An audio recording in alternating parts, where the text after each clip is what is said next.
You've entered BOOKSTORM with Kristen Civiletto and me, Chris Storm. This is a podcast devoted to best-selling books that matter, books that make a difference. We're diving down deep with beloved authors about their stories. We're exposing hot-button topics and heartfelt themes, the issues that affect each of us in our own lives, as siblings, parents, partners, friends, as human beings. We're braving new ideas, fresh thoughts, hard lessons, and important truths. Those kinds of things that stay with us long after we turn the last page and close the book. Welcome back, book lovers and BOOKSTORM listeners. We're very excited that we have the very talented author, Jaime Ford, with us today. You will recognize Jaime because of his debut novel, Hotel on the Corner of Bitter and Sweet, which spent 2.5 years on the New York Times bestseller list. Wow. It won the 2010 Asian Pacific American Award for Literature. It was named the #1 book club pick by the American Bookseller Association. This multicultural tale was adapted by Book It Repertory Theater, and it's been optioned for a stage musical in New York City, and, as if that's not enough, also for a film by George Takei, serving as the executive producer. Wow, Jaime, congratulations on that.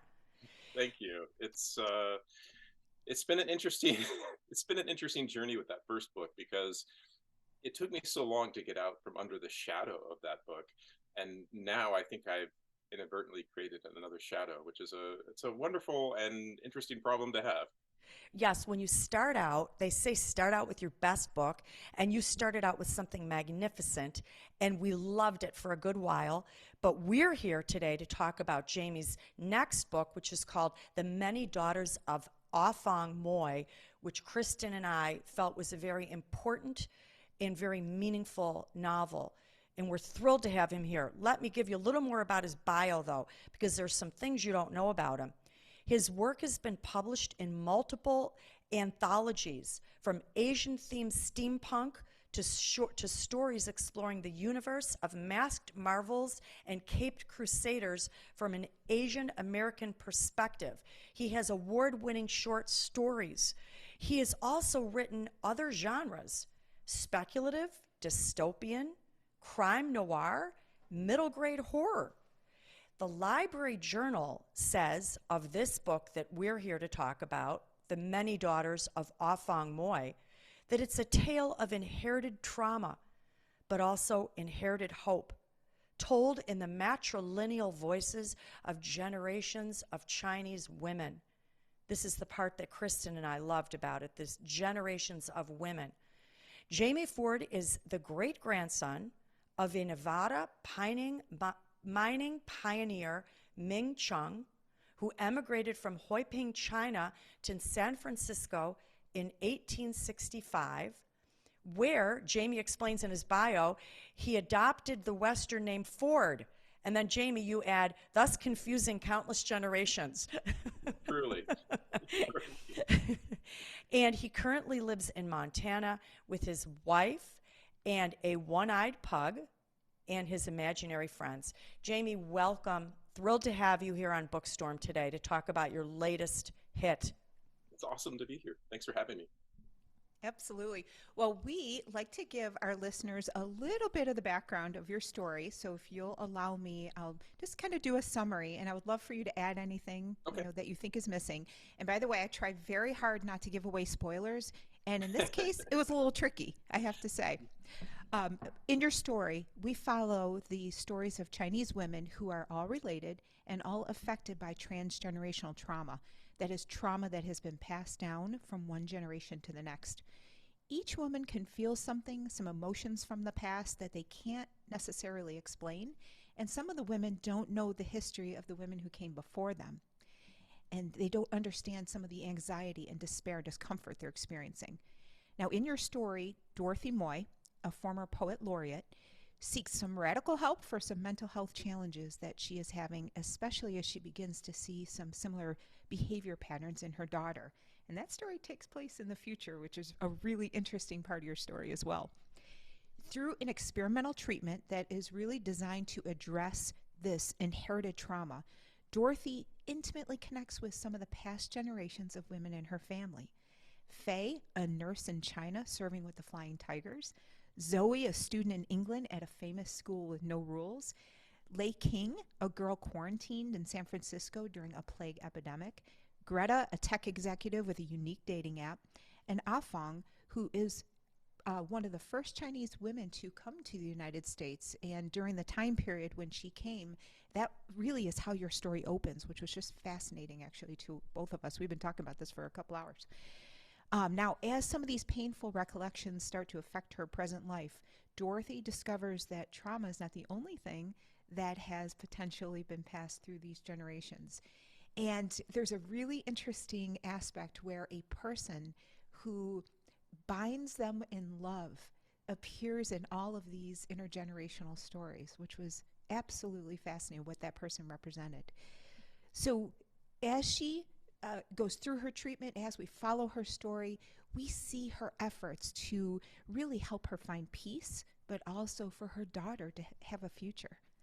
Would you like to add anything, Jamie, or correct anything that I said? No, I think you nailed it. That was a beautiful summary. It's such a complex book, and there's so many moving parts that it has been a struggle to describe it succinctly.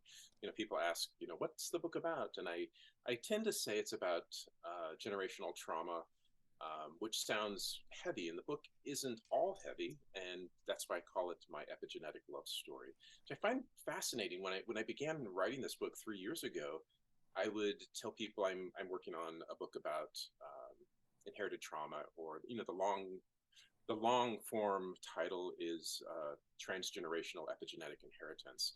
But whenever I said that, they would look at me with kind of this glassy stare, and I would have to unpack what all of this means. But it seems to have entered the zeitgeist now from a bunch of different angles. And now I can just say intergenerational trauma, and people are like, oh, okay, I know what that is, and I just read about this, or I saw a show about this, or I talked to my therapist about this. It seems to be having a moment, which I think is really useful and healthy. Mm-hmm. Yeah, excellent. I think that's a perfect jumping off point, because we're going to launch right into that subject. If you're ready to brave the storm, Chris? We are. Brave the storm. Yeah, here we go. Just like in your book. I'll tell you, that word epigenetic was something new to me. I'd heard it a little bit. It seems, like you said, it seems to be trending. And I want to say for our readers, yes, it's a multi-generational story. It's not only for women, it's also for men. It's a beautiful story about families' heartache, failures, their triumphs. But I want to dive a little bit deeper into this hypotheses of epigenic inheritance. So in your book, you describe it like this, Jamie, and I'm going to quote, that is, in addition to the environment we grow up in, the contour and texture of our lives are shaped, in part, by some form of genetic predetermination. Now, let me just expound on this for the listener. For example, past trauma is passed down unknowingly from generation to generation. Let me use this example. Tell me if I'm wrong. Your great-great-grandmother was attacked and mauled by a dog to near death. Generations later, the great-great-granddaughter, not aware of the grandmother's trauma, is inherently terrified of dogs. Mm-hmm. That something in your DNA is dented, affected, altered because of that trauma, forming a new personality in generations to come. It's absolutely intriguing. And I wanted to ask you, can you expand on how you came about this topic, your curiosity in it? And it's tough to separate nature versus nurture. Can we even try? Yeah, it's interesting. Since the books come out, every day I get emails from readers, and they have their moment, their personal story that correlates to this. I think this is something that a lot of us had a notion of or a belief in. I know indigenous communities in the US have talked about living with generational trauma forever. There's been some very interesting studies of the descendants of Holocaust survivors and their different health outcomes, mental health and otherwise. And there's all of these anecdotal moments in all of our lives. And even in my own family, I have those moments where, I look at my son and I just see my grandfather, the way he's sitting or the way he's tilting his head. And we think of genetic inheritance as eye color and hair color, but epigenetics really goes into the idea that we inherit psychological traits as well, such as phobias or levels of resiliency, emotional IQs. I mean, all of these things that affect not just ourselves, but how we interact with family members, with friends. And a lot of times you can look at families and you can see a repetition of behaviors, something that there are therapists that specialize in this. One came to my event in Dallas and brought me her book, and we had a great discussion about it. And I'm halfway through her book right now. But she specifically works on clients who want to work through inherited trauma. The book, I say it's about inherited trauma, but we inherit lots of different things. There was an interesting study of children who were blind at birth, born blind. And it was a study of their facial expressions to joy, to surprise, to fear, to laughter, all those kind of things. And their facial expressions mimicked that of their parents, even though they had never seen their parents. So it wasn't an observed behavior that they were mimicking. It was something that was in their DNA. And that's a phenomenon that Darwin actually noticed, eons ago and wrote about. So it's something that's been in and around our culture. It wasn't until some really interesting studies like the one in 2013 at Emory University that really perked up everyone's imagination. And it certainly caught my imagination. In my own family, and I mentioned it in my author's note at the beginning, it was my son when he was 12 years old. He's a 12-year-old. He's like a sixth grader. And he comes up to me and he's like, "Dad, have you ever heard of this band called Van Halen?" And I'm just like, "Oh, okay. Yes, I have heard of this band called Van Halen. Where have you heard of this band?" And, his world was Radio Disney, and he had bumped into Van Halen, a live performance on YouTube, and just became obsessed with this band. He described it as like, this is the best band in the world. And that was my very first concert as a 16-year-old years ago. And I thought that was just some weird, parent-child coincidence, and perhaps it was. But he is so much like a little me in all of his, not physically, but his emotionally. The movies as a young man that he attaches himself to, the books that he loves, the way he's put together emotionally, I think, is very similar to me, good and bad. And so that is something that I've just been fascinated with and captivated by. And that's really what I wanted to explore in depth in the book. But that's a long answer.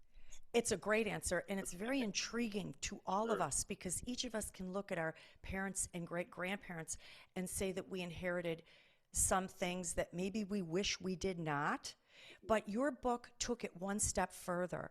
You showed that epigenetics does not necessarily mean that you inherited something negative, and it does not also mean that you're stuck only with what you inherited.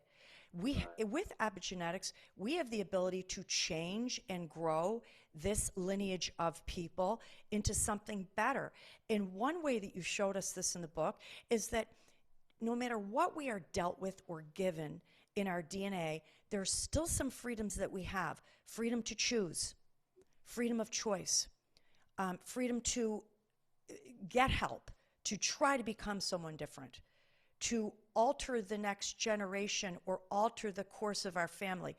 I've heard some people refer to these chain of bad experiences as generational curses. They call it like all kind of crazy things. But you showed us in the book that we're not necessarily bound by these. Was that an intention as well? Yeah, very much so. I mean, it's it's well known. I mean, it's a proven fact that trauma affects the methylation of our DNA. If you think of our DNA as a bunch of switches, trauma affects some switches to turn on or off or lock them in an on or off positions. I'm just kind of, that's a coarse generalization of how our epigenetics work.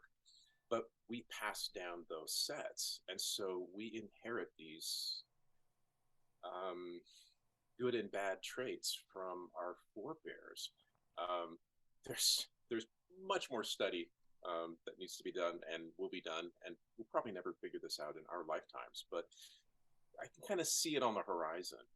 And really, if you take genetics out of the equation and you were meeting with a therapist, you're going to talk about the trauma in your life that was either was inflicted upon you or you were a witness to, and that affects how you go through life.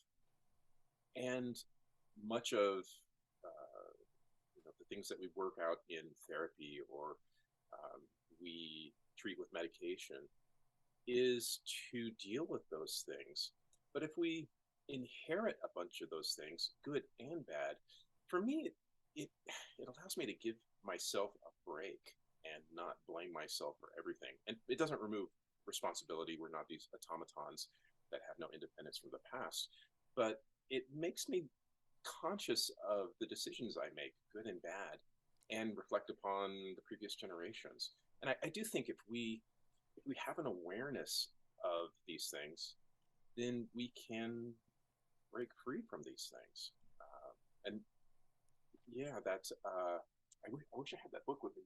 It's downstairs, but I think it's called Mapping Your Emotional Blueprint. And it was from that therapist that who specializes in epigenetics that brought me her book. And this is what her life's work is, helping people work through these cycles. That sums up your character, Dorothy, who we see quite a bit throughout this book, whose life is set in the 2040s, who is very purposely looking back at generations. And yeah, very intriguing. Very. Thank you. Yeah, I want to kind of dive in a little deeper on that. Sure. First of all, I loved that the natural world provided the backdrop for many of the women's stories that you told throughout the years. And in fact, it very subtly highlighted our impact on the natural world, whether through our use of fossil fuels or through war or other things. In fact, I was very enthralled by these ARKstorms that you were talking about there. But you also use the weather as a metaphor throughout your stories. And we love that at BOOKSTORM, of course. That's part of our logo. But we also talk about, right? We also talk about these storms in many respects. And one of the things I thought was interesting is one of your characters was told by a monk that she encounters that, we're consumed with the here and now. We've got death and destruction around us. Our hopes, our dreams, our longings, aspirations, our failings, our regrets. And he advises her to calm her ocean. And I think he was implying you should meditate, take a step back. And I was wondering if you thought if we did that more, calming our ocean, could we remember more, maybe about our past? That's really interesting. I personally, I think the answer is yes. We see this with research done with Alzheimer's patients people who have late stage Alzheimer's will often not remember the present, but then will have vivid memories of childhood, things that they really didn't remember through the balance of their lives. And so these memories are tucked away somewhere. I do think certain things, I'm sure there's been studies on meditation, mindfulness exercises, and our ability to retain more memory, things like that. And it only makes sense if we can take out the clutter, take out the stress, and kind of optimize our brains as if they were an engine, so to speak, for peak performance. I like to think of it that way. The book definitely has a Buddhist flavor throughout it, and the calm your ocean, it comes from the Buddhist metaphor of we're all connected. Think of ourselves as waves on the same ocean. Individually we crest and peak as individual waves, but when the ocean is calm, it's impossible to tell where one person ends and the next person begins. And I've always believed that. I always felt like there was a greater continuity to how we go through the world. We're so ego driven. It's like we're piloted by our inner teenager, and I think wisdom removes some of that. We realize that we have an effect on people in a greater way than we really acknowledge throughout most of our lives. And the book does a lot to explore that or acknowledge that. I don't have all the answers in the book, but I hope when readers are done, they have questions. And they can reflect on those. I hope there's a bit of a philosophical awakening in readers, and I hope it's a useful one. So much of our lives is occupied with, Netflix and standing in line to get coffee and our work stress and our family stress. We don't have that much time to pause and reflect, and I hope the book is a catalyst for that. Yeah, very well put. And I was thinking even further, could some of that remembering be transgenerational? And I often think of like Canada geese, and they use the Niagara River, for example, as one of their guideposts for flying south, but they just know that from prior generations. And so if we look to the natural world to explain some of the things that we don't know yet, because you're right, we don't know a lot. So that's what I was thinking about. What do you think? Yeah, I do think that. And maybe that's aspirational. Maybe I want that to happen more than it's possible in reality. But I don't know. It's one of those things where I think about our genetics. Only 2% of our genes are considered coding DNA. The other 98% of genetic information is considered junk DNA. We disregard that. But perhaps there's something else going on within that 98% that scientists and researchers will discover a little further down the road. Yeah, very fascinating. It is fascinating. And yes, you're right. This is a philosophical book that causes the reader to look introspectively at themselves, and that, we think, Chris and I, is the best kind of fiction. We've always are believers that fiction is based on reality, and sometimes takes you to places that you could not go in this world, but maybe should be able to travel to. And that's exactly what your book did. I have to talk to you about one scene in the book that struck me so strongly. And I really feel that it summed up a lot of what was going on in here. You showed the reader that to separate a human being because of nationality, religion, or appearance is a horrific wrong. We had the scene where Afong Moy's feet, she had just been brought over here from China. Her feet had been bound, of course. She was placed on exhibition in a very cruel way, as if she was a thing to be gazed upon. And so the doctors got a hold of her, and they attempted to straighten her tiny little petite bound feet. They began to take off the delicate bandages without her consent. And in the story, she cried out, "No, no." It just struck the reader so strongly. The doctors then broke the bones that had already been broken several times before. This one act spoke so strongly to all of us. It symbolized our insistence upon believing that our traditions or our beliefs or our way of dressing is the correct way, to assume that other nations and peoples are ignorant or uncivilized just because they don't wear what we wear. And it showed us that the judge was the ignorant one, not the person being judged. And I wondered, in your story, what traits did you instill in Afong that all of us could learn from that helped her to refuse to conform? Yeah, Afong was such an interesting character. I mean, she was a real historical figure, regarded as the first Chinese woman to come to America in 1834. And the trauma that ripples through her descendants, it's a loss of love, it's abandonment, there's assault, there's a lot of heavy things.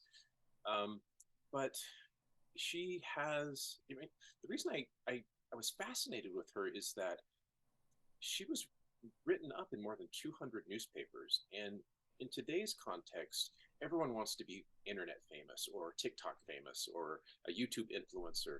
And she was super famous, but she had no autonomy at the time. And I really wanted to give her a voice. I wanted to explore her as a character because it must have been so. She's traveling up and down the Eastern Seaboard. People are paying to see her in sold out shows, but she really isn't, ever allowed to steer the car of her own life. And yet, she must have been so conflicted because Chinese women at the time, with bound feet, their ability was limited, and they often would live the balance of their lives not leaving their own home. And so here's Afong coming to America. She has, what we would consider, she's become this world traveler, and yet she's really a stranger in a strange land where she is a spectacle. Her otherness has been monetized. And I really see her as someone that's trying to figure out who she is. We all have these, these struggles of self-definition, often as a teenager, and then, sometimes as a parent, we hit these benchmarks of like, who am I? And she had more challenges than I could think, anyone today might have, unless we, were sent in a spaceship and dropped off in another planet, because that's what it must have been like for her. And so she's there at a time when there's this crude science of trying to determine, who is this. I mean, it was regarded as, Caucasian European Americans as the God's chosen race upon the earth, and everyone else was lesser. And yet she isn't, she isn't fighting to wear Western clothes. She isn't fighting to assimilate. She is still grappling with her own identity. I just see her tugged in a lot of directions. I see her as a character. She is like a typhoon of who am I? She's a hurricane of how did I get here, and what is my destiny? And because of that, she is a tragic character because her story ends. The real Afong Moy, the last anyone heard from her was, it isn't even from her, it's about her. There was a newspaper article saying that she was found living in a poorhouse in New Jersey in 1849. And it's likely she never returned home and, died alone. And I wanted to give her descendants, so to redeem her story a little bit. I know I'm sort of coming at this question from a lot of different angles, but it's truly because she is such a complex character, and one that I'd always wanted to write about, but I couldn't build enough of a story with just the fiction. By finding a way to explore her descendants, I could tell her story through the voices of other women. Excellent. You did it beautifully, and you did something more there than maybe you even intended, and so did Afong Moy, because she showed the reader to persist, that we are different today. We have a lot of youth coming up who believe that they're different, and I think we've entered a new generation of allowing those differences more than we ever have before.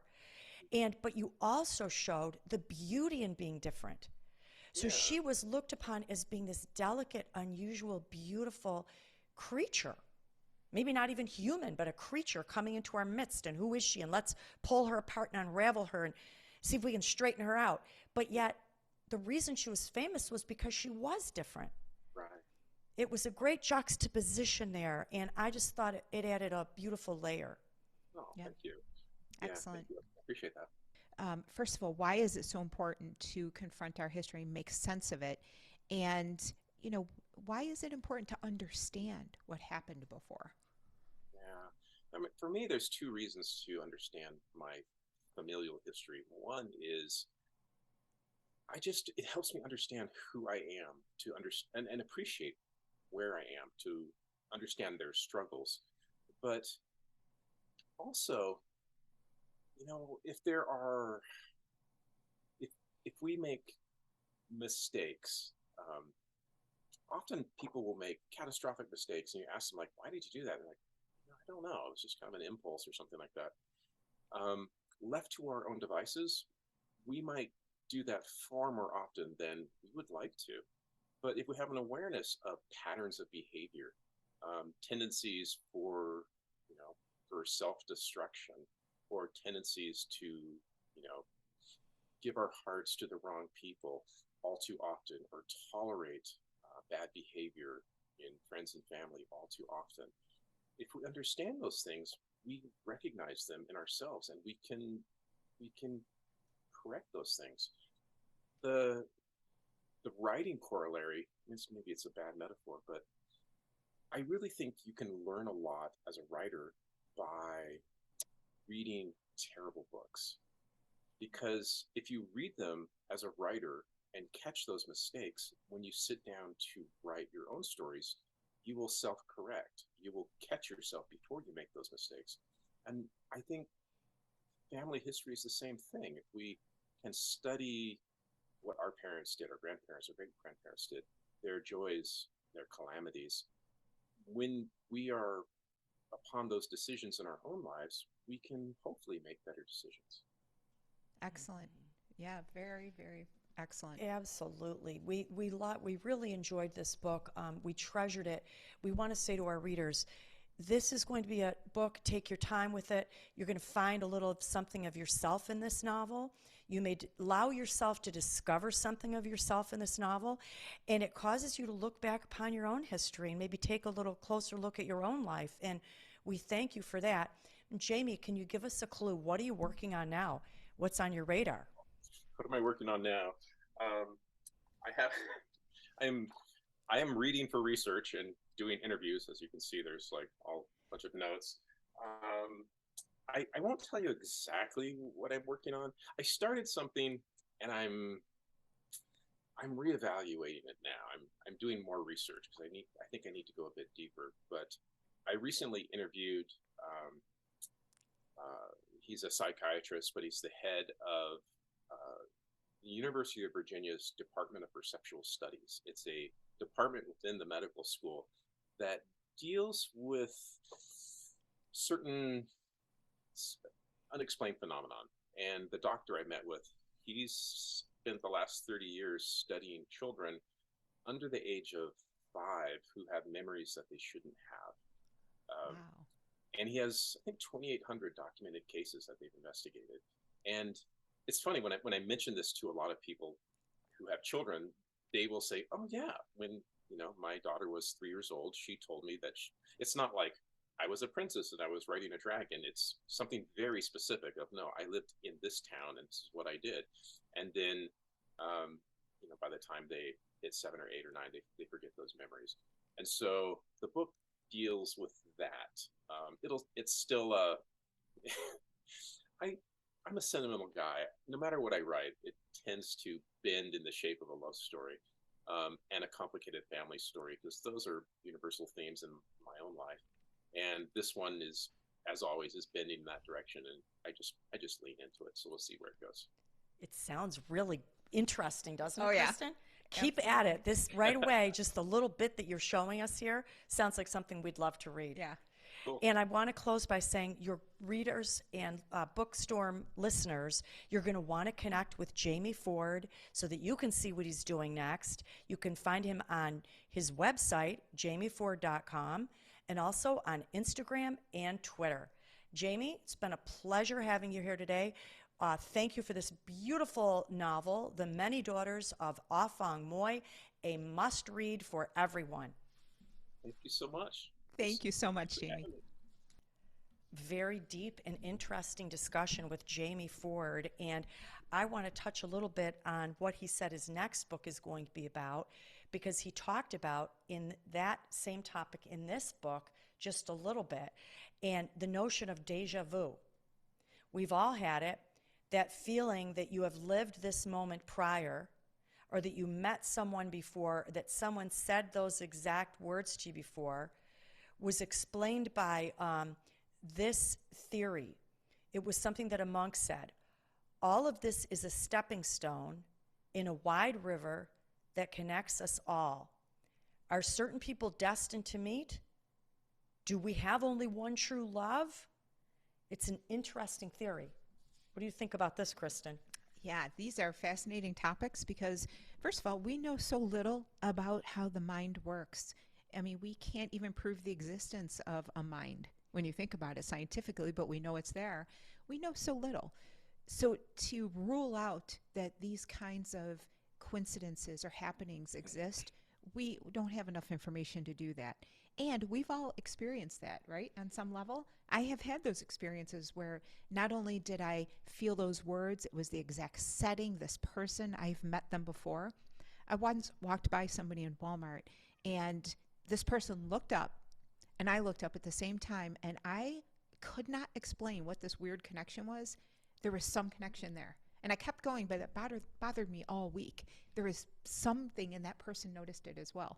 Who knows what those are, but yeah, I think they exist. I feel that he's leaning a little bit towards this, and I'm a very big believer in this, that, of course, we are so much more than what we see. Yeah. We are more than just a body with hair and skin.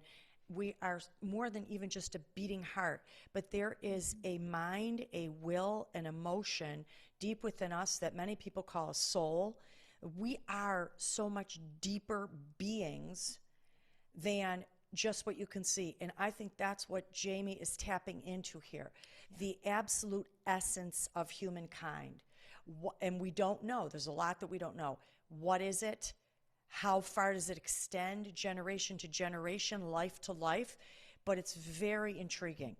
Yeah, I mean, think about something he was talking about, this idea of determinism. You know, he put epigenetics at the top of that idea of what determines our conduct, our health going forward, our emotional IQ. But then, you know, there's other people who maybe believe that fate or the hand of God, other things maybe determine that future. Again, how you view that really does shape a lot of your life. So that in and of itself, those choices also determine things. I think genetics, epigenetics are one of the most fascinating areas of research. We are learning now, for example, and I'm not a scientist, but I just know this just from my experience, that we know that genes are being changed on a second-by-second basis from the environment around you, things you're eating, experiences you're having. We used to think that genes were something that those were the genes you were born with. That's what's going to happen to you. You're going to look just like your mother. But we know now that's not true. And again, I think he's tapping into how do we impact that for good, and how does that impact us in a negative way as well. Mm-hmm. Fascinating stuff. It is. There's some comfort, I think, in looking back at prior generations and saying, in the positive realm, yes, my mother was an artist. That's where I get it from. You hear this all the time. Yeah. I have a temper. That's where I get it from. But I also like the freedom in his story to say we don't have to be stuck there. We can evolve into someone different by the pure awareness that we have that trait that maybe we want to alter in some way or change in some way. I like to be connected to the past, but quite honestly, I don't want to be connected to past wounds and hurts. But I see in epigenetics, I may have no choice in that matter. But I don't know, there's something about this freedom of choice that gives me a lot of satisfaction and a little sense of peace that I can break out of that. I want to say I had the 23andMe DNA. Did you ever? No. And I was shocked. So it said to me, you are more likely to wake up every morning at 7:10 a.m. That's when I get up. Oh, you are more likely to like chocolate than vanilla. True. You do like these kinds of foods. You prefer these colors. It was shocking to me. Really thought it very interesting. So there is something to this predisposition, but to what extent? Right, very much. Well, what's on your radar after reading this heavy-duty book, but it was also entertaining? Well, I have so much to think about. This deja vu that he brought up in here really is hitting me strongly. Maybe I'm going to pay more attention to those moments now, and I think I'm going to pay more attention to what I think I've inherited and either accept it and go with it, or maybe I just might fight back a little harder.